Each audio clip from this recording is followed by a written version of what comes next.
8 and 8. I want to welcome the motion from Sinn Féin. Just to say at the start, it's very timely given the recent attacks by Denis O'Brien and Dermot Desmond on the pensions of independent news and media workers. And I'd like to send our solidarity from AA People Before Profit to those workers, and indeed to the thousands of workers whose pension benefits and their rights to a decent pension are now questioned and are under attack as being unrealistic. I note the counter-motion by the Government, and I must say, Ministers, how pathetic this is. It's part of a wider narrative that tries to put the issues of pensions into a certain light. So we're told that because people are living longer, it's a problem, not something to be celebrated. We can only fund pensions from a fixed pot of money. That's a problem. If we increase one category, it'll mean cutting from some other category. That's a problem. And of course, the idea that the poverty rate among pensioners is lower than any other groups, according to the Government's own facts, that's a problem, which might partially explain their heroic efforts in the recent past to increase the poverty levels of pensioners. So pensions and the very idea of a decent pension when you finish your working life is seen as a threat to the economy and is no longer realistic, except of course for people in this House and particularly for ministers. So I'm struck by the fact that while Fianna Fáil and Fine Gael were congratulating themselves on giving pensioners an extra £5 a week, the actual policy of this and of past governments has been to undermine, cut and reduce the entitlements of workers to a state pension and to force them to work longer. And when I raised this issue with Minister Varadkar, he suggested that the policy on changing the bands for a contributory pension was motivated by a desire to be fair to those who had worked longer. Like most of what ministers say on any of these issues, it is totally disingenuous. My amendment to the Social Welfare Act on this issue was ruled out of order, and therefore we could have made changes without having to continually battle on this issue, but again ruled out of order by the Minister. So I think that the purpose of making these changes was to save the state costs, and the state are very keen to save themselves costs at the behest of workers, but not by bailing out bankers to the tune of £8 billion a year plus on interest, and by refusing Apple tax. By changing these bands, the state will save themselves £50 million in 2017 and £10 million each year cumulatively afterwards. By scrapping the transition pension, the state will save £75 to £80 million a year, roughly. And by increasing the paid contributions needed for a contributory pension to 520, the state saves £6 million a year. Nice bit of save, a nice bit of piggy bank pocketing there. And of course, as the years go by and workers have to live and work longer, work till they're 68 in fact, more millions will be saved by the state. This money is taken from the pockets of pensioners and nobody else. It will be used to fund other essential services despite the self-serving platitudes. It will not be used to fund other services despite the self-serving platitudes of ministers, because we still find a huge shortage in hospitals, in education, in special needs, etc. It's not filling a hole.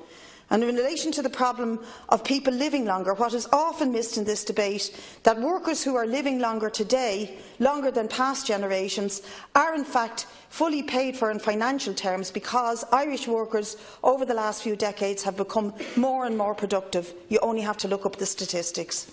It's entirely possible to keep and to improve pension entitlements of workers who are living longer, but we can do it and continue to widen the inequality in the share of the national wealth going to workers in terms of wages and pensions, compared with the share going to the wealthy and to capital and to profits. And that is at the core of the so-called crisis in our pensions.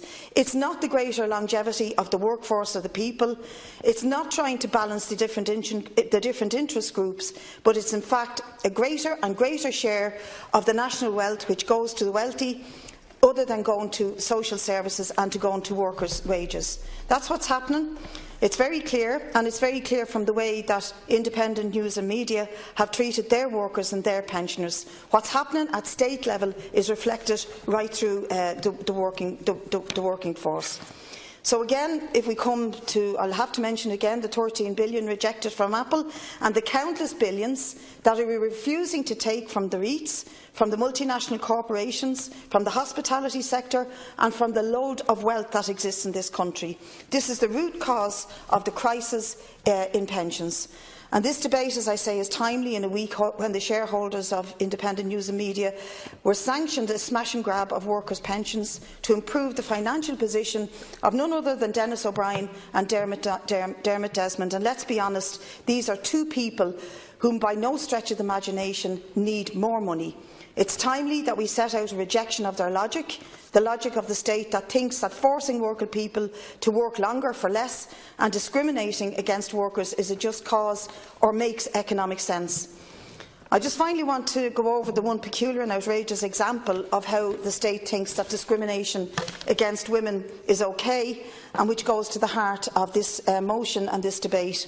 Some months ago, when I was dealing with constituents, I was amazed to discover that the state believes it's okay to discriminate against women because it is women who overwhelmingly raised their families in this country before 1994. But they made the adjustment to take into account the homemakers after 94 and to penalise those who made their home before 94. We actually have legislation that says while we recognise that workers might take time off to raise their families, we'll take those years into consideration when calculating their contributory pension, but we won't do this for families before 1994. How ridiculous. It's both, as previous deputies said, discrimination on gender basis and discrimination on age basis.